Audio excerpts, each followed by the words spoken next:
So this is the video on mouth taping. It's a little bit too dark. Wait one moment.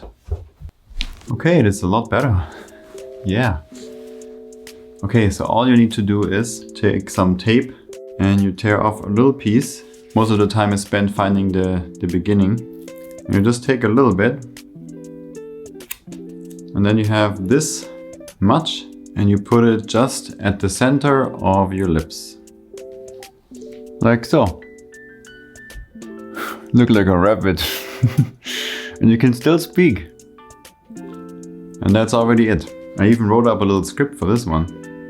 So as a yogi, I'm of course very aware of how people move, how their posture is, their level of awareness, their mindfulness, the kind of philosophy they approach life with based on how they speak. And also one of the things I'm very aware of is the breathing. And what I see a lot is that a lot of people are breathing through their mouth. Or I assume that this is pretty much unconscious, that they don't even know that they are breathing through the mouth so much. Of course, you can breathe through the mouth also. As I'm speaking right now, I'm breathing through the mouth as I inhale.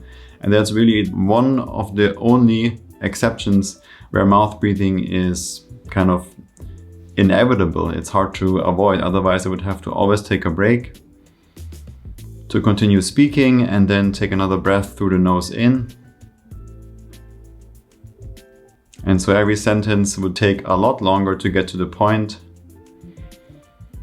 that I'm trying to make. So when you speak, mouth breathing is pretty normal, which is, if you're teaching and if you're speaking a lot for maybe several days, is also quite exhausting, and you might feel exhausted in the end because you are actually breathing so much through the mouth. I notice this when I teach retreats or workshops where I'm pretty much talking for like 10 hours a day, and the same with Bre. We both feel it in the evening because only the nose can properly warm the breath, the air that's coming in, it can clean the breath, and it can moisten the breath.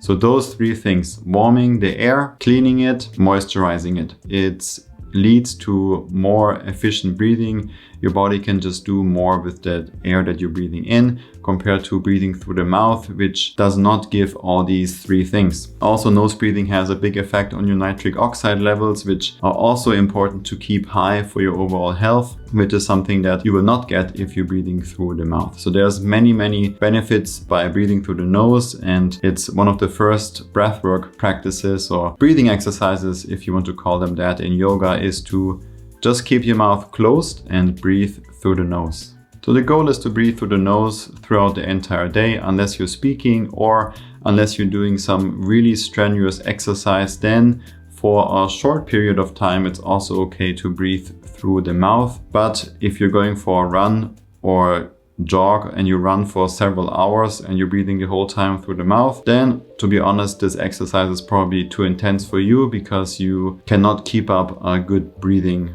rhythm and pattern, and you're breathing too long and too much through the mouth. In one of the previous videos, someone said, but what about the Wim Hof method? You're breathing for this breathing exercise through the mouth only, which is partly correct. You can also practice the Wim Hof breathing, which is basically Tumo breathing, ancient yogic practice. You can also breathe and do that through the nose. It doesn't have to be through the mouth, but I am aware that most people do it through the mouth, which is fine. I do that sometimes too.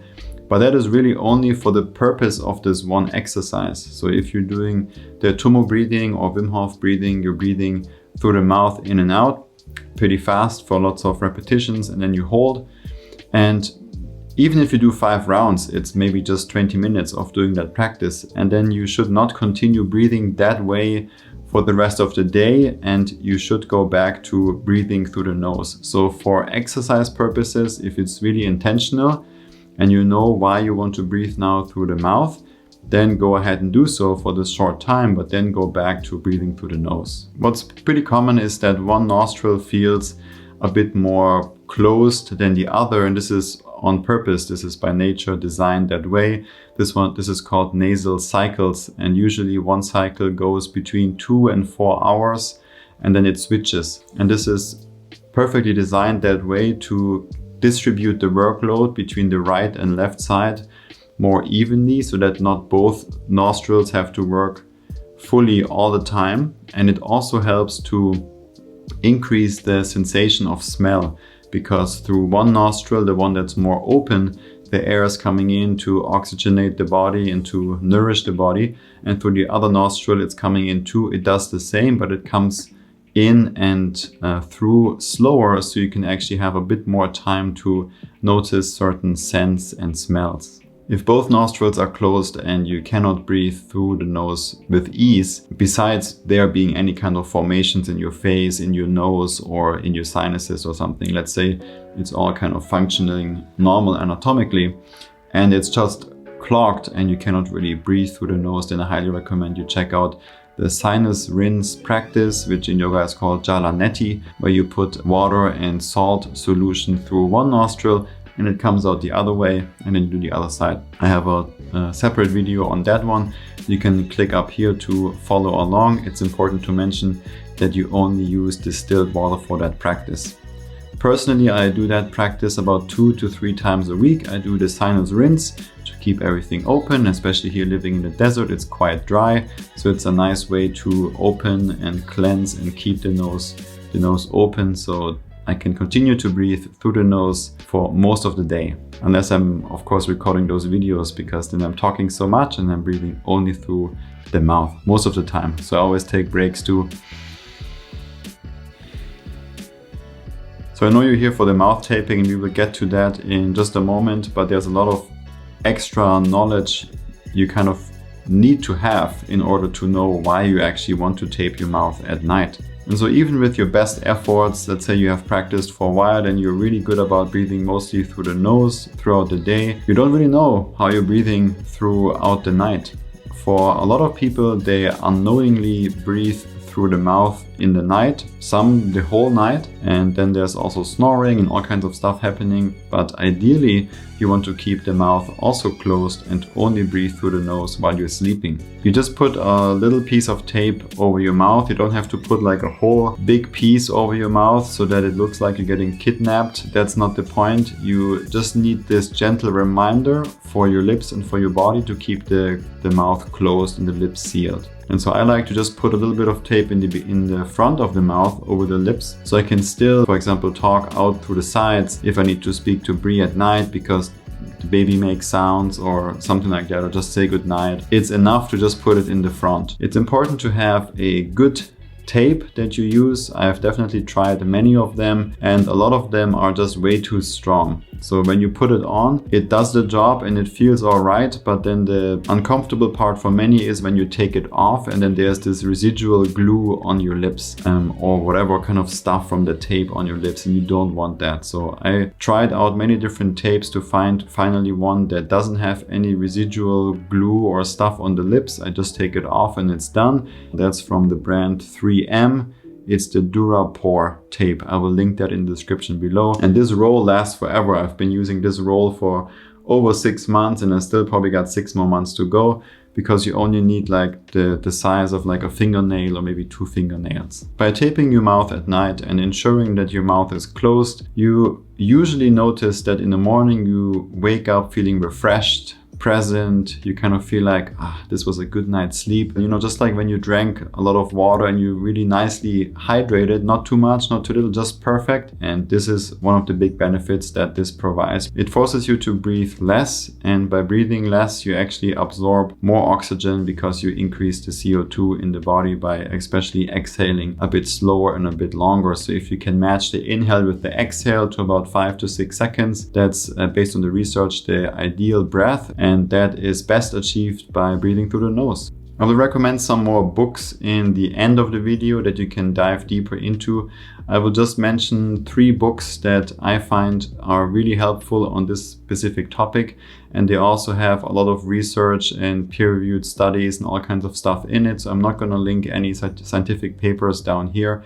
I recommend that you get those books, and they of course can explain all of this way better than I can. So I've been doing this for almost 2 years now, taping my mouth every single night, and I have only gained amazing benefits. Even if the sleep is shorter than I want it to be, I still ensure that it's high quality sleep.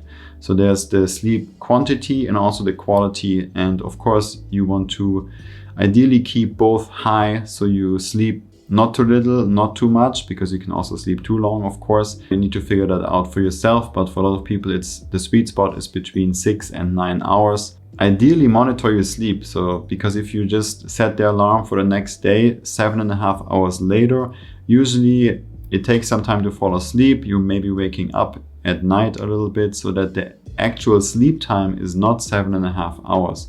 You spend 7.5 hours in bed, but the actual sleep time might be only 6.5. So this is something you need to look into. There's all kinds of smart devices and wearables out there that you can use to get more insight into your sleep cycles, the stages, your heart rate, and also the heart rate variability, which is a really good measure of your recovery. So heart rate variability is something I monitor very closely, and have seen some really huge improvements with the mouth taping, and also doing some balancing breath work for 10 to 20 minutes in the evening before I go to bed. I highly encourage you to try out the mouth taping, get some kind of tape and try it out for like a month every night, and dive into those books that go deeper into the topic. So the first book is The Oxygen Advantage by Patrick McKeown. And the second book is James Nestor Breath. And the third book is Close Your Mouth by Patrick McKeown also. So those 3 books are linked in the description below, and they are all about this practice of developing good breathing habits. And also some of them specifically focus on mouth taping at night. Now, while we're already on the topic of sleep, I just want to throw in a few tips here to increase the quality of your sleep, because I mentioned there's the quantity and there's the quality. So there's a couple of things you can do, and I think we did another video on just the sleep quality and sleep in general, which I will link up here if I can find it. The most basic ones to keep in mind is cool, quiet, and dark. So your bedroom environment should be cool, around 65 degrees Fahrenheit. I like to sleep even colder, but that's my personal preference. And then you want it dark, so that there's no LED lights in the corner, no, I don't know, whatever lights you have going on. Every little small device has a little LED nowadays, and that LED is pretty bright at night. So you want to ideally eliminate all of that, get blackout curtains, or in addition, also wear a eye mask so I can have it fully black. But there is some research on it that even if light is hitting your skin or somewhere on your skin, it affects your body. So if you can fully make everything dark and then also wear an eye mask, even better. And then you want to have it quiet. But I also personally like white noise, for example, or have some kind of air filter going that keeps like a white noise sound, which really helps me to sleep, and also the baby. Or I highly recommend the sleep playlist on Spotify. 2 extra tips regarding sleep. I try to not use any devices about 1 to 2 hours before I want to go sleep. If I do, I have a blue light filter enabled on those devices. Then when you're walking around the house, there's also all kinds of lights, usually in the evening, because that's what keeps us humans up at night, is these artificial lights, and they affect your brain and your sleep also. So I recommend wearing blue light filter glasses at night when it's dark and when you're still up for a few more hours after sunset before you go to bed. And the last tip is to improve the sleep quality, to not eat so close to bedtime. This is something that affects me personally a lot. So I personally try to finish my last meal at like 5, the latest 6 p.m. depending on my eating, feeding and fasting cycle that I do for that day. But I try to give myself 4 to 5 hours before I go to bed that I finish my last meal, so I have enough time to digest, and then I go to bed almost fully digested and feeling light, and then it really helps with my sleep. If I eat really close to going to bed, I can definitely feel it in my body. I feel almost like hungover. It affects me a lot, and I can also see it in my data that I have from the wearable I wear during the night. So this was a long video. It was a lot of talking, but lots of information I wanted to put into this video and encourage you to mouth tape. And with that being said, get yourself some tape and then like, subscribe, try it out, be well, and see you in the next one. Peace.